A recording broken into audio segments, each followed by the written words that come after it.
Isang malamig na umaga po sa inyo mga katribya. Welcome po sa aking YouTube channel. Ito po, tayo po ngayon ay i-spray po ng ating kalamansi. Ito na po mga ka-farmers po, yung ating bulaklak ay buko na po ang marami.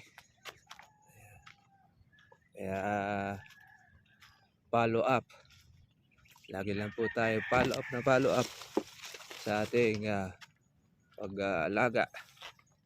Kailangan po natin mga ka-farmers na yan ay sundan ng ating pag-insecticide. Ayan, namumuti po mga ka-farmers po sa bulaklak.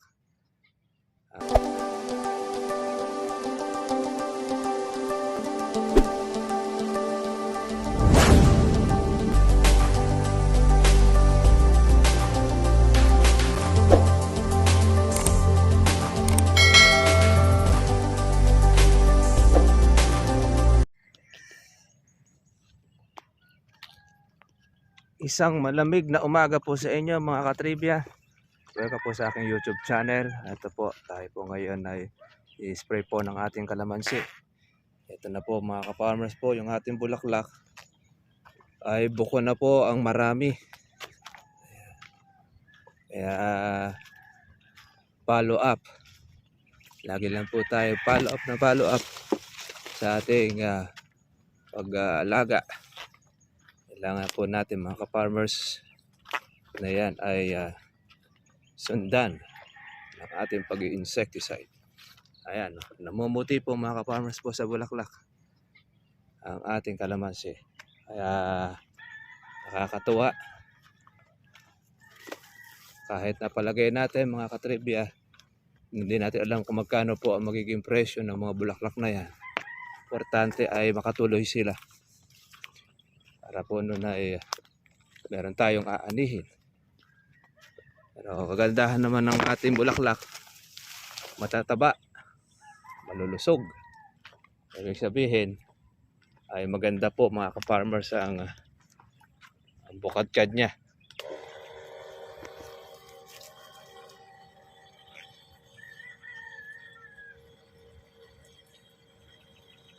Spray tayo mga katribya.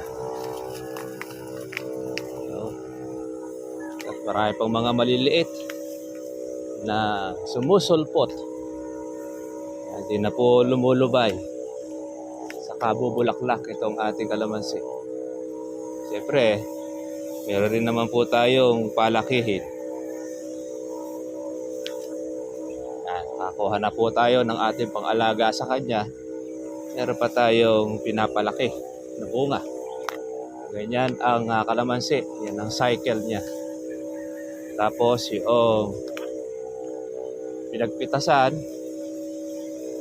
yan ang another uli. Lalabasan uli ng panibagong bulaklak. Yan ang ating makikita sa susunod. Meron siyang kapalit palagi. Kung continuous ang inyong pong pag-aalaga. Pero pagka hindi naman po ninyo aalagaan yan, sira ang mga bulaklak na yan mga ka-farmers. Iba na nga, nag-aalaga ng ganitong mga bulaklak ay nalalaglagan pa. Lalo na pagka once na hindi mo siya inalagaan. Kaya mga ka-farmers po, yung kasilanan po ng mga bulaklak, yung ganito. Yung kabukahan. Yan ay napatlangan kayo. Ang sasalisi dyan ay ang mga insekto o mga paro-paro. At bukod sa paro-paro, marami sila. Di lang naman po yan ay iisa ang sumisira sa mga bulaklak. Di lang natin nakikita, lalo na pagka sa gabi. Saka lalo na pag ganyang naglalalamig, mga katribya. Kaya marami tayong kalaban. Kaya dapat po natin talaga siyang agapan. Antidote. Yan, ito ang ating antidote sa ating kalamansi, ang pag-insecticide.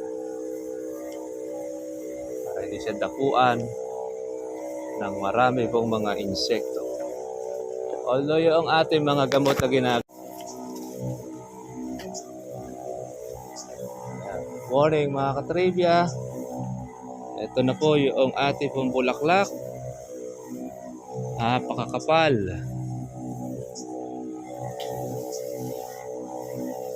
Banguhan na.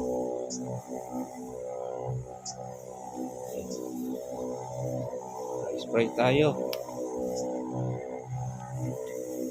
Agap-agap. Ito sa ating mga insekto.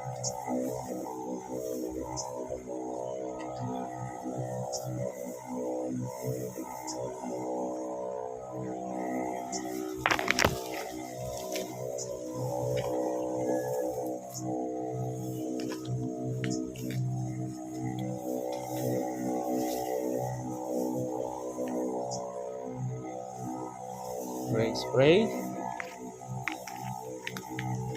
para meron tayong anihin, farmers.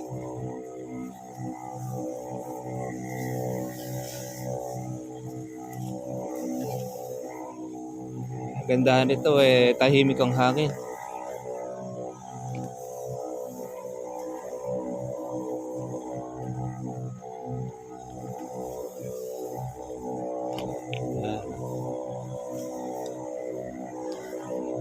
Daming bulaklak niya.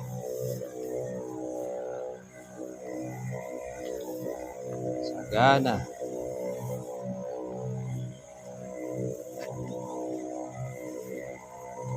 Ito, marami pong kasabay. Itong ulan ng January.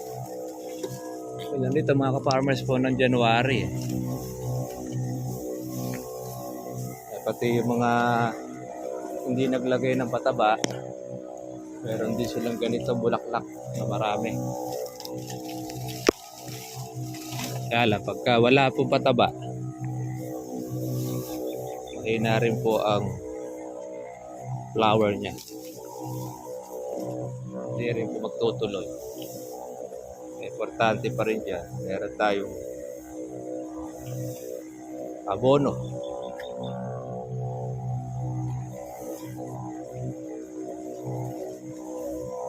Kawala yan, sayang ang tuwa natin. Tayo naman meron yan. At meron din po siyang patubig.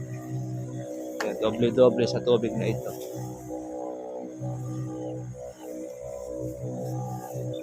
Kaparehas.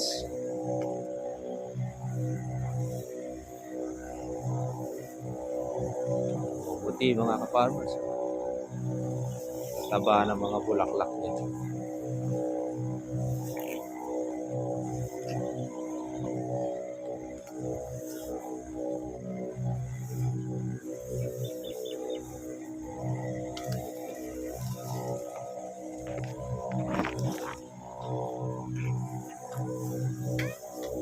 Maganda yung ganitong pito. Pino ang labas. Kaya marami siyang masasapol.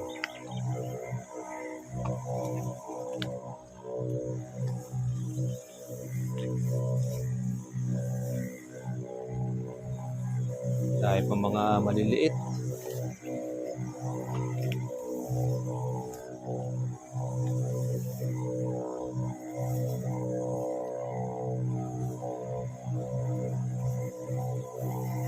Ayan o.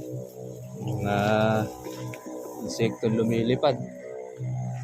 Yan yung pong mga nangingitlog sa ating alaga. Nangyari siya sa ating pag-spray.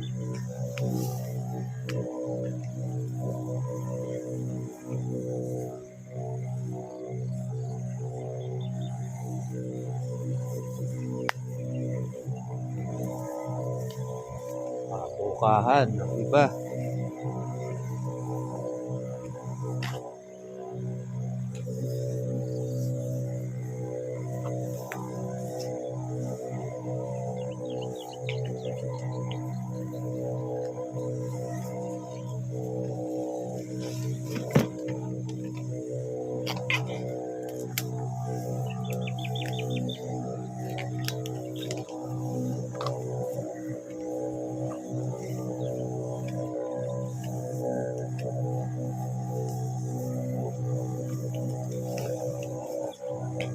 Liit.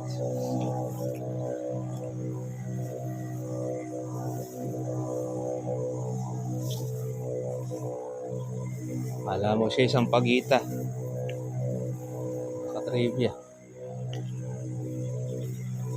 Animoy Sampaguita flowers.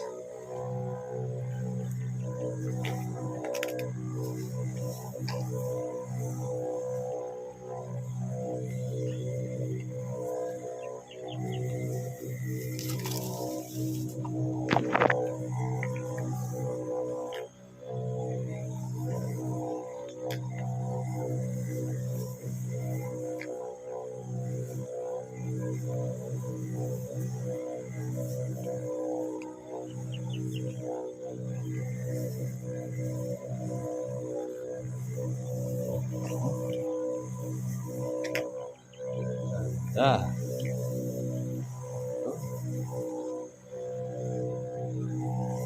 Sarap mag-alaga. Nakikita natin na ayos ang ating alaga. Sulit. Ano kung maraming sakit ang inyong alaga, pati ikaw rin ay malulungkot. Ay, hindi babalik ang iyong puhunan. Pagka healthy, lahat ay masaya.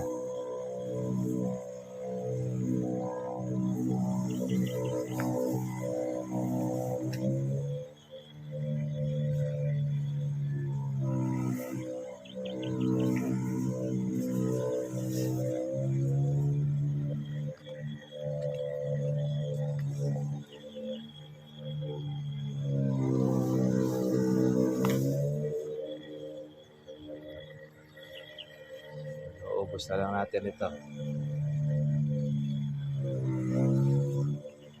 Ating gamot.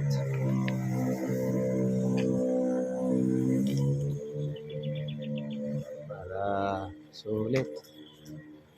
Hindi sayang.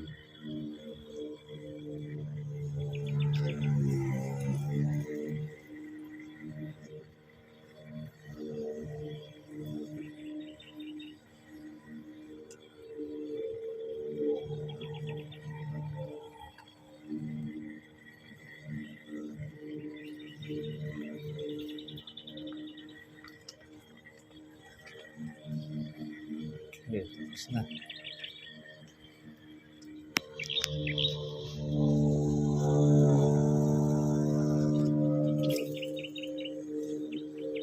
Diba?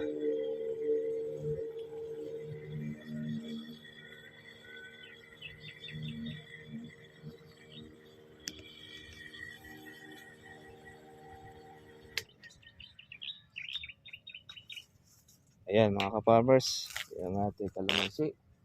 At bawat kuha natin, pilintuan, atin siyang tinatandaan. Kasi para hindi tayo madoble. Paano mga ka-farmers, update lang po tayo sa susunod ng ating pag-aalaga ng ating kalamansi. Ito po, makakaubos tayo ngayon ng 1 drum. Dahil pinupuliduhan po natin ang ating pag-i-spray. Dahil po sa mga bulaklak po natin. Obligado po yan para matamaan. Hindi man natin siya pinaliliguan, pero kailangan po ay matamaan natin ng spray. Sige mga katribya, God bless po sa inyo lahat. Kita-kita po tayo po bukas para sa susunod natin. Bye-bye.